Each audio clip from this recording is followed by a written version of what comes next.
Muy buenos días a todos, bienvenidos a esta sesión de la Escuela de Verano de Potencia 2024, organizada por la Unidad Guadalajara de Sinvestav.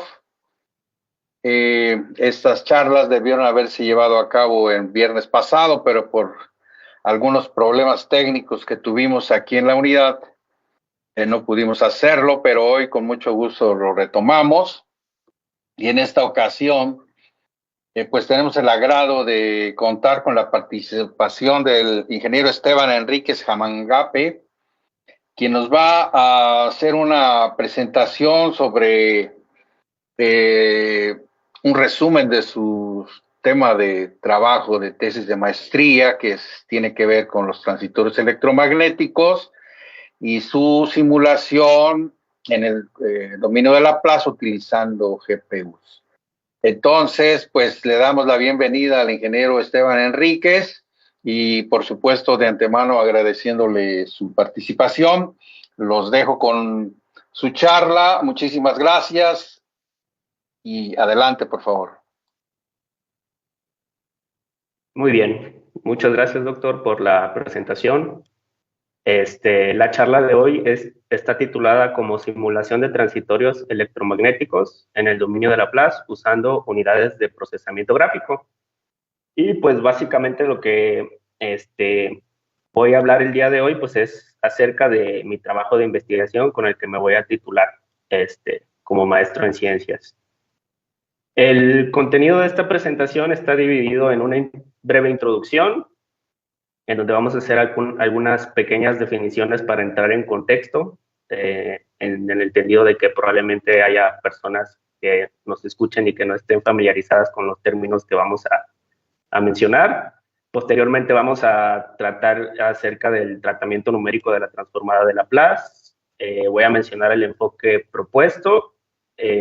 También voy a dar algunos detalles acerca del modelado de la red eléctrica en el dominio de Laplace.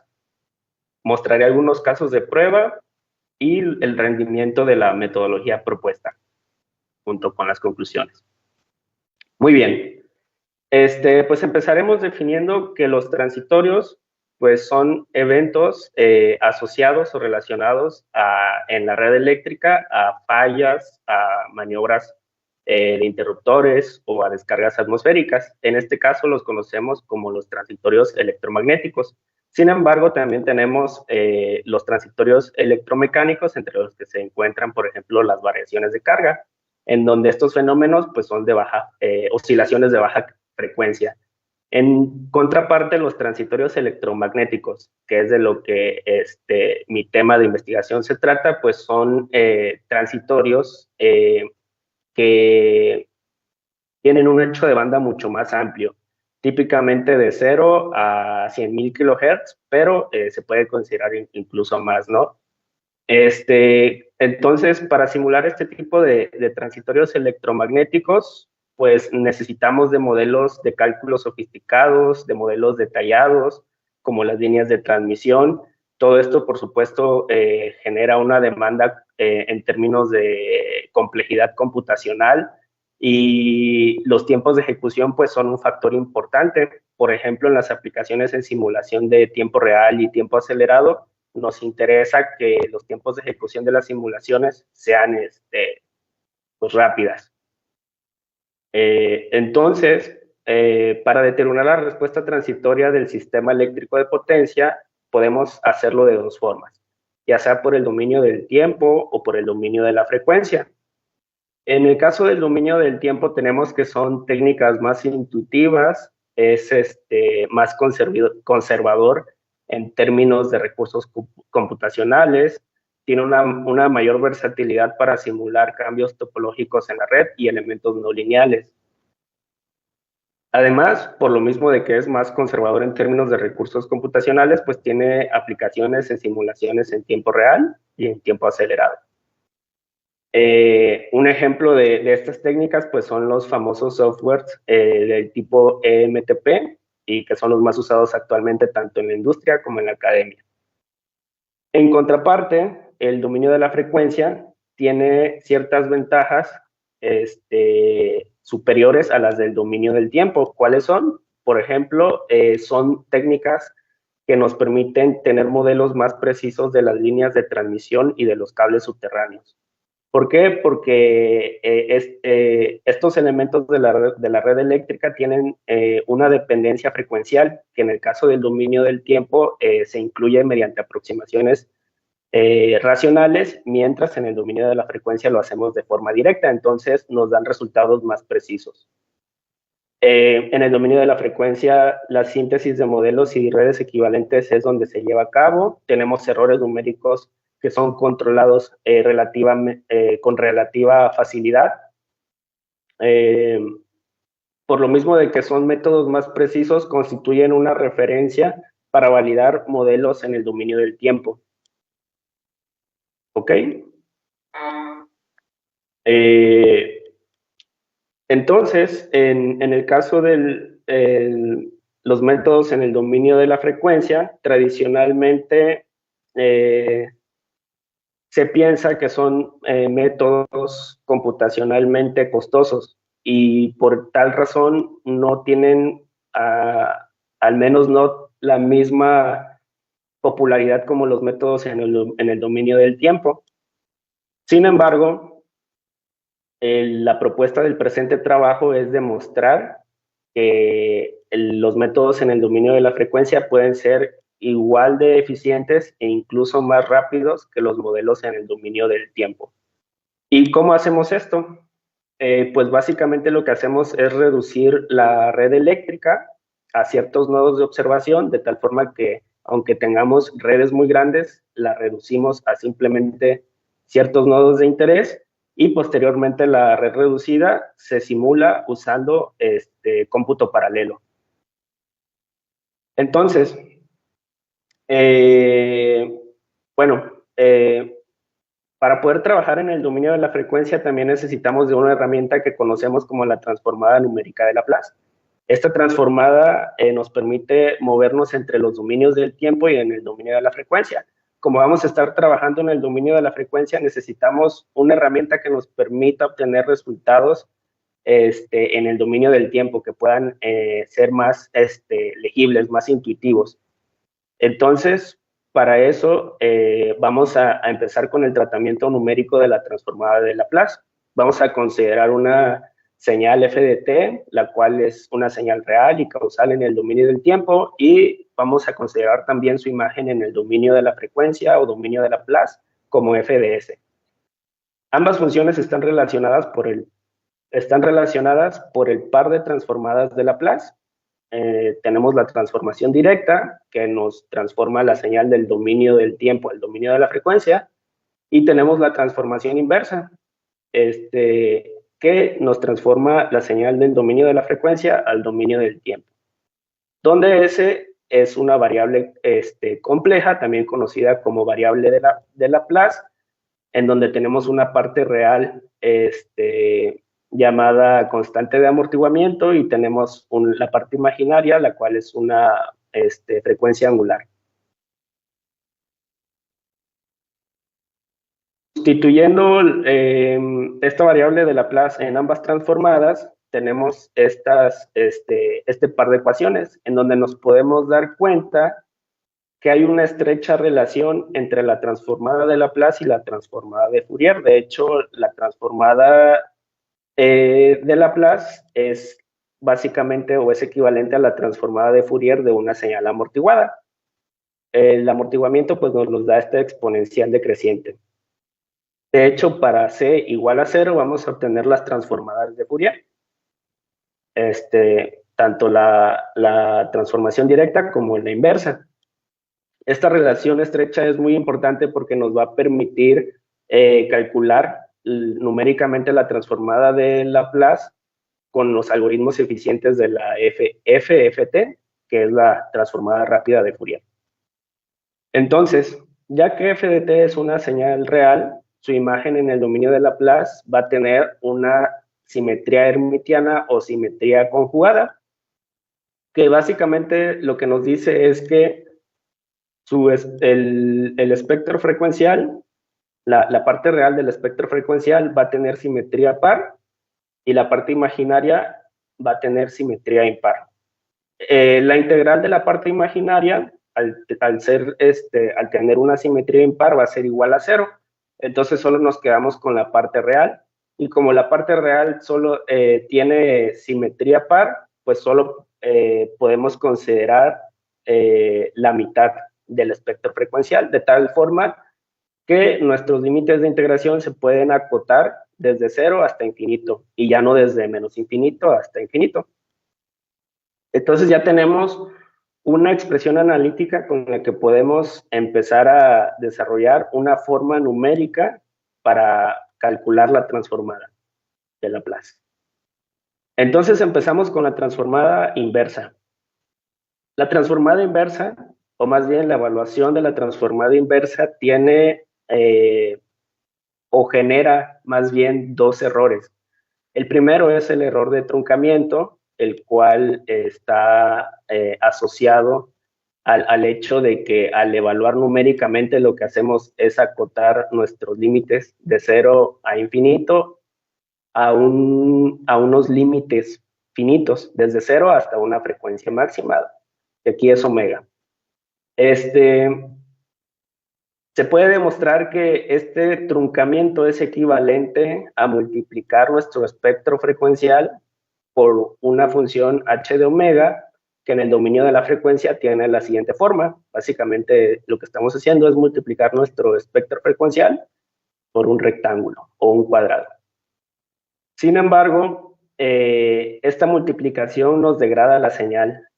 Debido a la dualidad de tiempo-frecuencia, podemos saber que esta multiplicación es equivalente a la convolución en el dominio del tiempo de la señal por h de t, en donde h de t es una función sin, cuya representación o cuya gráfica está dada por esta de acá, del inciso C. Entonces, en pocas palabras, el truncamiento nos degrada la señal a la que nosotros hemos llamado f' de t. Por simplicidad hemos considerado a f de t como una señal tipo escalón unitario. Esta se convoluciona con el sinc y vamos a obtener esta señal degradada en donde observamos oscilaciones de alta frecuencia cerca de la discontinuidad de la señal original. Este fenómeno es el conocido o las conocidas oscilaciones de Gibbs. Una manera para atenuar los errores de Gibbs o las oscilaciones de Gibbs es cambiar esta función h de omega por una más suave. Se ha reportado que la ventana de Hanning, la cual tiene esta expresión, nos da buenos resultados y nos permite minimizar estas oscilaciones, suavizar estas oscilaciones. Okay, ese es el primer error. En el segundo error vamos a tener errores ocasionados por la discretización de nuestro espectro frecuencial. Al evaluar numéricamente la señal, pues vamos a tener que discretizarla. Sin embargo, esto nos va a generar ciertos errores que están representados por esta ecuación, que básicamente nos dice que nuestra señal f de t está constituida por ella misma y una superposición de sus versiones desplazadas cada t segundos, que es como se muestra en esta imagen. Tenemos nuestra señal original y tenemos una superposición de la misma señal, pero desplazada cada t segundos. Esto nos genera los conocidos errores de aliasing. Y se reducen con estos errores se reducen con la multiplicación de la señal y un factor de amortiguamiento de la forma e a la menos t, de tal forma que f de t tienda a 0 para tiempos mayores al periodo de la señal. Se recomienda usar esta fórmula para poder determinar el coeficiente de amortiguamiento, en donde teóricamente al aumentar el número de muestras, nuestro error de aliasing disminuye. Sin embargo, se ha reportado que el error mínimo está en el orden de una millonésima. Quiere decir que llega un punto en donde, a pesar de que nosotros aumentemos el número de muestras, nuestro error de aliasing no va a poder ser disminuido. El mínimo es como de una millonésima. Ok. Bueno, entonces la discretización de FDS se realiza con una estrategia de muestreo regular, que básicamente nos dice que nuestra variable continua omega va a ser discretizada con K igual a 0, 1 y así hasta el número de muestras. Bajo este esquema de discretización, vamos a tener que nuestros delta omega o los pasos de frecuencia van a estar dados por 2pi entre el tiempo de observación de la señal. Y el delta omega, el delta t, perdón, que es el paso del tiempo, va a estar dado por el tiempo de observación entre el número de muestras. Entonces, la transformada inversa puede ser aproximada numéricamente de esta forma, en donde podemos ver que ya agregamos la ventana de Hanning, que nos va a permitir reducir los errores por truncamiento, y también tenemos el coeficiente de amortiguamiento. Esta función, o más bien esta expresión, es equivalente a la transformada inversa de Fourier discreta, por lo tanto podemos resolverla con el algoritmo de la IFFT. Entonces, esta expresión se compacta de esta forma, en donde podemos ver que la evaluación numérica de la transformada inversa va a estar dado por 3 pasos principales. Primero multiplicamos nuestro espectro frecuencial por la ventana de Hanning, el resultado le aplicamos la IFFT y posteriormente lo multiplicamos por esta expresión. No hay que olvidar que esta herramienta nos permite movernos del dominio de Laplace al dominio del tiempo. Ahora vamos con la transformada directa, la cual nos va a permitir hacer la operación inversa, es decir, movernos del dominio del tiempo al dominio de Laplace.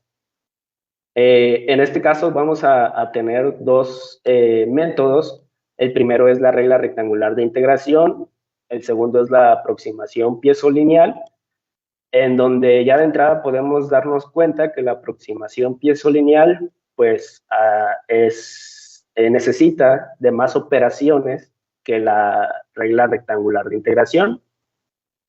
Y no solo eso, haciendo experimentos podemos darnos cuenta que la regla rectangular de integración es más precisa que la aproximación piezolineal, como se muestra en esta imagen, en donde estamos comparando una señal ideal que es un coseno retardado y lo estamos comparando con el cálculo de la transformada directa con el método de la regla rectangular y con la aproximación piezolineal. En donde podemos darnos cuenta que las diferencias logarítmicas son menores para la transformada para el método rectangular. Por tal motivo, en este trabajo de investigación se usa la regla rectangular de integración. Ok, entonces, ahora sí ya vamos con el enfoque propuesto. Al inicio yo les mencionaba que primero reducíamos la red y esto es lo que, con lo que voy a proceder a explicarles. Empezando primero con mencionar que la red eléctrica se puede modelar de forma matemática con una representación nodal, que es la que se muestra aquí, en donde vamos a tener un vector de corrientes. Hay que notar que nuestras 3 matrices están en función de la variable de Laplace. Tenemos también la matriz de admitancias y el vector de voltajes. En esta expresión estamos asumiendo que ya nuestra red fue reducida mediante el método de Cron, en donde hemos eliminado aquellos nodos que no son de observación, que no tienen fuentes de voltaje y que no tienen interruptores o elementos no lineales conectados. Escribiendo esta expresión de forma particionada, tenemos la siguiente expresión, en donde nuestra matriz, o más bien submatriz de admitancias 1, 1 está asociada a los nodos de observación, en donde se incluyen también a los nodos que tienen interruptores o elementos no lineales. Y la matriz, o más bien submatriz Y22 está asociada a los nodos que tienen fuentes de voltaje conectadas. Entonces, aplicando reducción de Cron sobre esta expresión, vamos a ir resolviendo para B1, obtenemos esta expresión, la cual nos dice que B1 va a estar dado por la respuesta transitoria más la respuesta en estado estable. Hay que notar aquí que la respuesta transitoria está en función de la variable de Laplace y la respuesta en estado estable está únicamente en función de la frecuencia nominal del sistema. ¿Ok? Y pues aquí se muestran las expresiones para determinar cada respuesta, ¿no? Entonces, partiendo de esta expresión, nosotros podemos simular una serie de eventos transitorios. A manera de ejemplo, les muestro que, en primer lugar, el estado inicial, antes de iniciar la simulación de la serie de eventos transitorios, la red eléctrica está determinada, o más bien la respuesta de la red eléctrica está determinada por el voltaje en estado estable. Posteriormente, después de que ocurre un evento, la respuesta va a estar dada por el voltaje transitorio debido a ese evento, más la respuesta anterior, que en este caso es la del estado inicial de la red. En un segundo evento, vamos a tener que la respuesta va a estar dada por el voltaje transitorio asociado al evento 2 más la respuesta anterior. Y así sucesivamente, de tal forma que podemos generalizar este proceso iterativo con esta expresión de aquí, donde Q nos indica el número de eventos transitorios.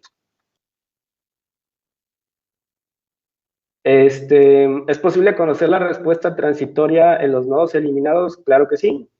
Partiendo de la misma expresión particionada de la representación nodal de la red y aplicando reducción de Cron, pero esta vez resolviendo para B2, podemos recuperar los nodos con las fuentes de voltaje, y con esta respuesta y la respuesta del voltaje 1 podemos obtener los nodos que fueron eliminados en la primera etapa de reducción. Muy bien, entonces ya les expliqué la primera parte. La segunda parte es resolver el sistema reducido con un enfoque paralelo. Y vamos a empezar determinando qué es el enfoque paralelo o el cómputo paralelo. El cómputo paralelo, en términos sencillos, es una técnica de programación que nos permite ejecutar múltiples operaciones de forma simultánea, de tal forma que podamos reducir los tiempos de cómputo y hacerlo de manera eficiente. Típicamente un programa paralelo va a estar compuesto no solo de partes del código con ejecución en paralelo, sino también partes de código donde va a haber ejecución secuencial, porque no siempre va a ser posible ejecutar tareas en paralelo, sobre todo en problemas en donde hay una dependencia de datos que nos impida realizar la operación de forma paralela, o en casos en donde la cantidad de datos no sea la suficiente como para poder justificar el uso del cómputo paralelo. El cómputo paralelo es ideal para procesar cantidades masivas de datos. A este tipo de aplicación también la conocemos como aplicación heterogénea, porque la parte de ejecución en paralelo se realiza en la GPU y la parte de ejecución secuencial se realiza en la CPU. En el contexto de programación, a la CPU se le conoce como host y a la GPU se le conoce como device. Y va a haber ciertas diferencias entre una y la otra, ¿no? En el caso de la CPU tenemos una lógica de control complejo. Estos procesadores están diseñados para optimizar la ejecución de programas secuenciales y por lo tanto minimiza la latencia para uno o dos threads a la vez. En cambio, la GPU está diseñada para ejecutar tareas con datos masivos, paralelos y una lógica de control simple. Está diseñada para optimizar, evidentemente, la ejecución de programas paralelos y maximiza el throughput con miles de threads concurrentes. El throughput es básicamente las cantidades de operaciones que se pueden realizar por unidad de tiempo. Y en términos simples, podemos decir que en el caso de la GPU vamos a tener muchos threads disponibles pero que van a ser lentos en comparación con los threads que tenemos en la CPU. Sin embargo, la CPU, al tener uno o dos o unos cuantos de threads, va a estar diseñada específicamente para realizar ejecuciones secuenciales, mientras la GPU, al tener miles de threads, está diseñada para procesar una mayor cantidad de datos. Y aunque sean ciertamente un poco más lentos que los threads secuenciales, podemos aprovechar estos recursos para realizar tareas en donde tengamos este paralelismo masivo. En el caso del problema de calcular transitorios electromagnéticos en el dominio de Laplace, tenemos una cantidad masiva de datos y por lo tanto se justifica el uso de esta arquitectura heterogénea.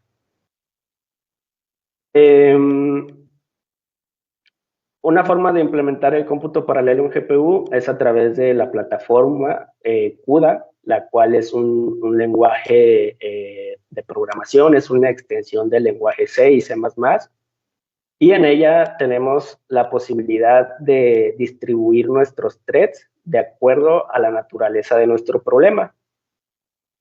Básicamente lo hacemos desde un kernel. El kernel es básicamente la función que se ejecuta en el device, pero que se invoca desde el host. Y podemos organizar nuestros threads en arreglos de una dimensión, 2 dimensiones o 3 dimensiones. En este caso, a manera de ejemplo, vemos que tenemos 4 bloques, cada uno de ellos con unas dimensiones, o más bien son tridimensionales, y tenemos que estos bloques conforman la red de threads, que en este caso es de 2 dimensiones. Entonces, retomando la parte de la simulación de transitorios, tenemos que la variable de Laplace ha sido discretizada de tal forma que la variable compleja ahora tiene esta expresión, y poniéndolo en forma vectorial o en forma de vector, tenemos que nuestro vector S va a ser igual a S sub 0, S sub 1 y así hasta el número de muestras que tengamos.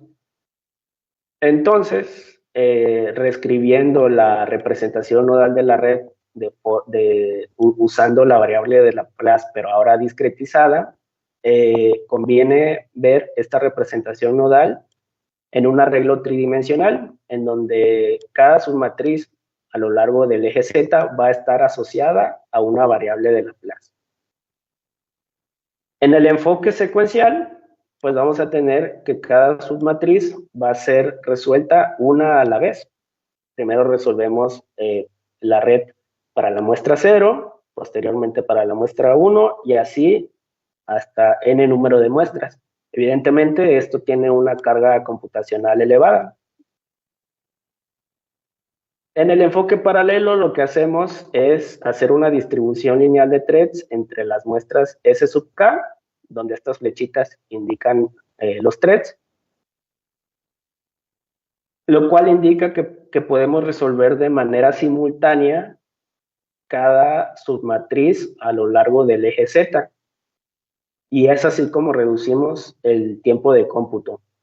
Es realmente en el enfoque secuencial se hace una a la vez y en el enfoque paralelo resolvemos las submatrices de forma simultánea. Ok, entonces en esta tesis, en esta presentación más bien, se propone usar un esquema de solución con descomposición LU, la cual básicamente consiste en factorizar nuestra matriz de admitancias en una matriz triangular superior y una matriz triangular inferior. Una vez que factorizamos, obtenemos un vector intermedio al cual hemos llamado Y, y con este vector Y, bueno, aquí hacemos sustitución hacia adelante para encontrar el vector y posteriormente hacemos sustitución hacia atrás para encontrar finalmente la respuesta transitoria.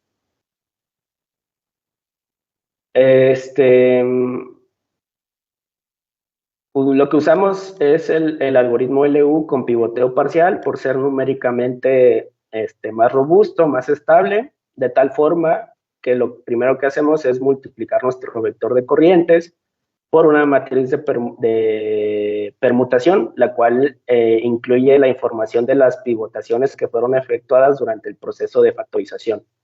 Posteriormente, como les había mencionado, hacemos la sustitución hacia adelante y finalmente la sustitución hacia atrás para obtener el voltaje transitorio. Pues aquí podemos observar cómo mapeamos nuestros threads en estos arreglos tridimensionales.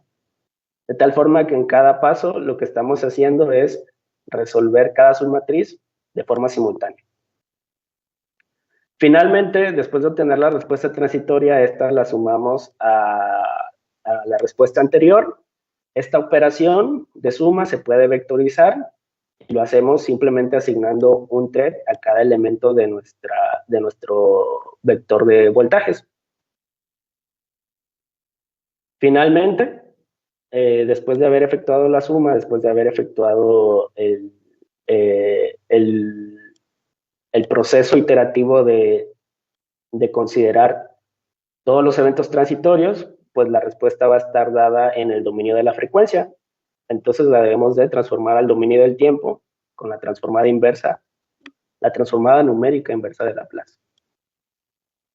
Ok, bueno, ahora procedo a explicarles brevemente también un poquito del modelado de la red eléctrica en el dominio de Laplace. Estos son los modelos que usé para simular mis redes eléctricas, que voy a mostrar al final. En el caso de la línea de transmisión, pues he usado un modelo con parámetros dependientes de la frecuencia. Este de aquí es conocido como el modelo AB o modelo nodal de admitancias, porque es compatible justamente con la representación nodal de la red. Vamos a tener una matriz A y una matriz B, y estas van a estar calculadas por la matriz de admitancias características de la línea, la matriz gamma, que significa que es la matriz de propagación, y L, que es la longitud de la línea. ¿Ok? En el caso del transformador trifásico, se puede construir un modelo en el dominio de Laplace partiendo del modelo del transformador monofásico. Básicamente lo que se hace es considerar las conexiones que para este trabajo de investigación he considerado solamente transformadores trifásicos en conexión delta estrella aterrizada. Estas conexiones se identifican por sus matrices de incidencia, en donde para el devanado primario tenemos esta expresión y para el devanado secundario tenemos esta otra expresión que simplemente es la de la conexión estrella aterrizada. ¿Ok? También es importante observar que nuestra admitancia y de t está incluyendo la variable de Laplace. Aquí así es como se incluye la dependencia frecuencial en este transformador trifásico. Otro punto importante son las maniobras de interruptores. En el dominio de Laplace tienen una forma particular de modelarse. Para el caso de la maniobra de cierre de un interruptor, el interruptor se puede modelar como una fuente de voltaje entre las terminales J y K, y el cierre de este interruptor se modela simplemente conectando otra fuente de voltaje de igual magnitud, pero de polaridad opuesta. En el caso de la maniobra de apertura, un interruptor abierto se puede modelar, un interruptor cerrado se puede modelar con una fuente de voltaje igual a la corriente que fluye a través de estos nodos, y la maniobra de apertura se modela simplemente conectando una fuente de corriente en paralelo de igual magnitud pero de polaridad opuesta para simular la apertura. En el caso del modelo del cierre, ya que tenemos una representación nodal, pues debemos de transformar estos voltajes en sus equivalentes de Norton, y simplemente lo hacemos multiplicándolo por la conductancia del conductor. Y entonces, ahora sí, ya tenemos los dos, el modelo tanto para el cierre como la apertura.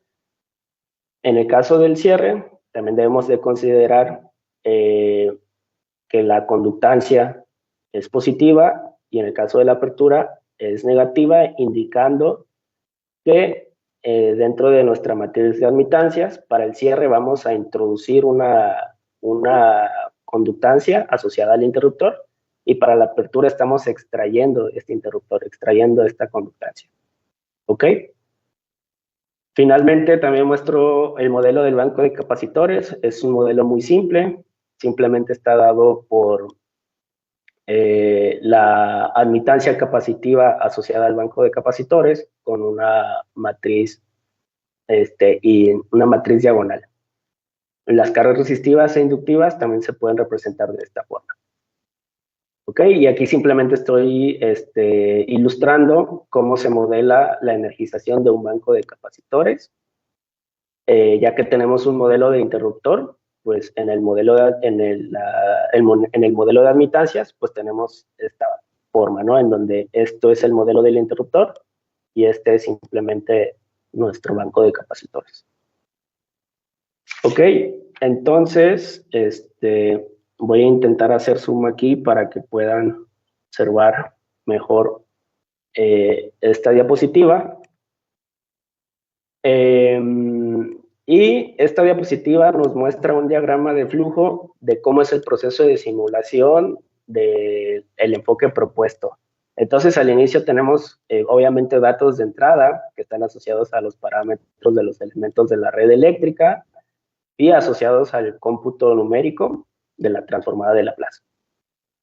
Tenemos una etapa de preprocesamiento, la cual consiste primero en el modelado de los elementos lineales de la red eléctrica.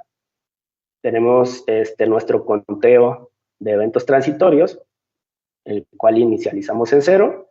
Calculamos el estado inicial dada por la respuesta en estado estable y empezamos el conteo de eventos transitorios. Primero nos movemos del dominio de Laplace al dominio del tiempo con la transformada numérica inversa de Laplace. Estando ya en el dominio del tiempo, obtenemos los modelos de los interruptores. Nos regresamos al dominio de Laplace con la transformación directa. Obtenemos la solución de la respuesta transitoria. Aquí es donde se ejecuta la parte del cómputo paralelo. Aplicamos superposición, es decir, sumamos nuestra respuesta actual más la respuesta anterior. Distinguimos si es el último evento transitorio o no lo es. En caso de que no lo sea, pues continuamos con el proceso iterativo. En caso de que sí sea el último evento transitorio, pues nuestra respuesta en el dominio del tiempo pues se debe de obtener ejecutando la transformada inversa. Finalmente, graficamos los voltajes en los nodos de observación. Ok. Entonces ya para ir finalizando, tenemos el primer caso de estudio, el cual consiste en una red de 18 nodos. Tenemos un interruptor CB1 entre los nodos 4 y 17 y tenemos un segundo interruptor entre los nodos 18 y 12. En este caso vamos a simular un cierre secuencial y en el caso del interruptor 2 vamos a simular la energización de este banco de capacitores, C1. Ok, para el primer caso de prueba, el cual es el cierre secuencial del interruptor, en los tiempos de 19.9 milisegundos, 22.6 milisegundos y 25 milisegundos para las fases A, B y C, pues tenemos esta respuesta bueno, aquí lo que muestro son los voltajes en el nodo 17. Y se puede distinguir justamente en dónde ocurren estas maniobras, por esta pequeña distorsión que ocurre en las formas de onda del voltaje. Con el fin de validar la precisión del enfoque propuesto, Pues lo que también se hace es comparar los resultados del enfoque propuesto con el enfoque secuencial implementado en MATLAB y con un software comercial llamado PSCAD. Hemos calculado también las diferencias logarítmicas, la cual nos indica el nivel de coincidencia que hay entre el resultado con con el método de referencia, que en este caso fue usado el de MATLAB. Ok, en el caso de PSCAD encontramos que tenemos un error porcentual de 1%, y en el caso de CUDA tenemos un error porcentual de 1 por 10 a la menos 4%. Esto nos indica evidentemente que CUDA, el cual es el enfoque propuesto en este trabajo de investigación, es más preciso que PSCAD. Para el segundo caso de estudio, tenemos la energización del banco de capacitores en estos tiempos de cierre para el interruptor. Aquí muestro los voltajes en el nodo 12 y en el nodo 18. Una vez más se puede observar la respuesta transitoria debida a esta maniobra. Tenemos resultados similares en términos de la diferencia relativa que tenemos en PSCAD y CUDA, en donde observamos una vez más que CUDA es más preciso que el software comercial de PSCAD. Tenemos la red de 43 nodos. En este caso, pues simplemente vamos a simular una falla trifásica tierra en el nodo 4, con una resistencia de falla de 0.001 ohms. Estos son los correspondientes tiempos de la maniobra que simula la ocurrencia de la falla, ¿no? Y pues aquí se observa en las formas de onda, evidentemente, el momento en el que ocurre la falla y en el que se libera la falla. ¿Ok? Vamos a obtener similarmente resultados en donde observamos que CUDA, una vez más, es más preciso. Finalmente les muestro el rendimiento de la metodología propuesta, en donde observamos que CUDA, el enfoque paralelo, a medida que se incrementan el número de muestras para realizar las simulaciones, nos encontramos con que el tiempo de ejecución se mantiene prácticamente constante en el orden de los 5 milisegundos. Mientras que en el enfoque secuencial de MATLAB observamos que el ritmo de crecimiento del tiempo de ejecución, pues se podría decir que tiene una complejidad cuadrática. Incluso en el caso de 2 a la 15 muestras, observamos que el tiempo de simulación es de 1.5 segundos. El caso de PSCAD es aún incluso un poco más grave, porque desde el número mínimo de muestras ya obtenemos tiempos considerables de simulación. Entonces concluimos que el enfoque propuesto es rápido, es eficiente, es más rápido que PSCAD y que MATLAB, y además el número de muestras o el incremento en el número de muestras no afecta el rendimiento de la metodología propuesta. Ok, estas tablas nos muestran la aceleración que tuvo el enfoque propuesto respecto a MATLAB y respecto a PSCAD. Y observamos, por ejemplo, que para el número máximo de muestras, CUDA es 214 veces más rápido que MATLAB y 265 veces más rápido que PSCAD. Este es para el primer caso de prueba. Para el segundo caso de prueba tenemos resultados muy similares. ¿Ok? También muestro las aceleraciones del tercer caso de prueba y observamos un comportamiento muy similar. Aquí el tiempo de ejecución en CUDA ha aumentado ligeramente un poco, a 10 milisegundos, sin embargo se sigue manteniendo constante, ¿no? Esta es una red más grande, por lo tanto es evidente el motivo por el cual ha aumentado el tiempo de ejecución.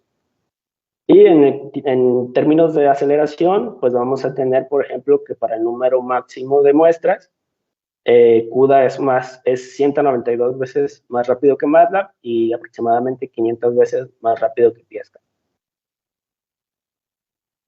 En el caso del rendimiento, del cálculo de la solución completa, es decir, obtener la solución en toda la red, porque recuerden que estamos trabajando en redes reducidas, pero también podemos recuperar los nodos que fueron eliminados de tal forma que obtengamos la respuesta completa de la red.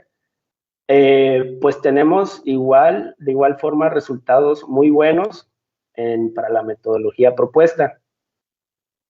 Se puede observar que CUDA inicia con 15 milisegundos para 2 a la 10 muestras y realmente el tiempo de ejecución no aumenta considerablemente si se compara con MATLAB y con PSCAD. En el caso de PSCAD observamos, en el caso de MATLAB observamos que para el número máximo de muestras tenemos casi medio minuto de simulación y para el caso de PSCAD pues tenemos aproximadamente para el número máximo de muestras casi 5 segundos, ¿no? Y en el caso de CUDA, 64 milisegundos. Ok, aquí muestro las aceleraciones. También muestro las aceleraciones y los tiempos de ejecución que se obtuvieron para la transformada numérica inversa de Laplace y la transformada directa, ya que ambos algoritmos se han paralelizado con la librería QFFT que proporciona CUDA, y observamos evidentemente que la implementación en paralelo también es más rápido que la implementación secuencial que se ha hecho en MATLAB. Ok. A manera de conclusiones, pues tenemos que el enfoque paralelo propuesto ha mejorado considerablemente el rendimiento de la tecnología de simulación, de la técnica de simulación, perdón, de transitorios electromagnéticos en el dominio de Laplace. El paralelismo de los subsistemas asociados a las diferentes frecuencias discretas han hecho posible la implementación de dicha técnica en una GPU a través de la plataforma de cómputo paralelo CUDA. El uso de la librería QFFT nos permitió paralelizar los algoritmos de la TNL y la TNIL. El uso de un mayor número de muestras no afecta el rendimiento de la técnica propuesta en contraste con el enfoque secuencial de MATLAB y PSCAD. La metodología propuesta conserva la precisión destacable del enfoque secuencial. Y finalmente, he encontrado, dado estos resultados, que la metodología propuesta tiene una potencial aplicación en simulaciones en tiempo real y tiempo acelerado. Ok, pues eso es todo de mi parte y muchas gracias por su atención.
¿Me escuchan? Sí, doctor. Sí. ¿Escucha? Sí se escucha, doctor. Sí, nada más entonces, como tenemos ya muy poco tiempo, decía, aclarar en los resultados previos a estos últimos, cuando habla de errores, esos errores se calculan respecto a qué. Ok. Los calculamos respecto a MATLAB. En MATLAB se ha implementado el enfoque secuencial de la técnica del dominio de Laplace y lo hacemos porque es una técnica precisa, por eso lo usamos como referencia. Ok, muy bien, sí. Una última pregunta porque el tiempo nos come. Es, Sí. respecto a la precisión de los GPUs, ¿qué se puede decir respecto a los de CPU? La precisión de los GPUs. Ajá, bueno, respecto a los de CPU. Ok, sí, respecto a la CPU, se podría decir que los GPUs, ciertamente, cuando uno hace cálculos en una GPU y en una CPU, posiblemente tengamos ahí diferencias no muy grandes, pero sí que en el caso de la implementación en GPU, podríamos tener una precisión un poco inferior al caso de la CPU. Correctísimo. Pues, como digo, el tiempo se nos vino encima. No me queda más que agradecer al ingeniero José Esteban Enríquez Jamangape por su presentación de este tópico de los transistores electromagnéticos. Recordándoles que la charla queda grabada en el Facebook de la Unidad Guadalajara en Cinvestav, así como en la de YouTube de la misma unidad. Pues reitero mi agradecimiento, ingeniero Enríquez. Muchas gracias por esta charla interesante. Asimismo, al ingeniero Rogelio Muñoz, quien hace posible esta transmisión por Facebook. Muchísimas gracias y nos vemos en unos minutos. Gracias, hasta luego. Gracias.